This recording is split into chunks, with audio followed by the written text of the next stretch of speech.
नथिया गली बकोट रोड बर्फबारी के दौरान सर्कल बकोट की आवाम के लिए अदारों की नाहली और सियासी क़यादत की बेहिसी के बायस मौत का सफ़र बन जाती है।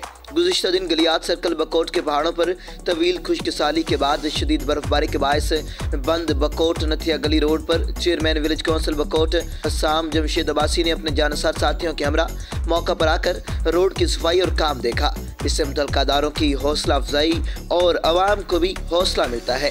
इस नथिया गली बकोट रोड से मोतअद्दिद चेयरमैन साहिबान, काउंसलर साहिबान और आजकल उम्मीदवारान कौमी असम्बली और सूबाई असम्बली वोट मांगने जाते हैं। कहा यह सब भी हसाम जमशेद अब्बासी की तरह मौका पर आकर अदारों के मुतहरक करें, काम करने वालों की हौसला अफजाई करें, मुश्किल में फंसे मुसाफरों और ट्रांसपोर्टर्स की हौसला अफजाई करें तो बर्फबारी का सीज़न और इसकी मुश्किलात में बड़ी हद तक कमी हो सकती है।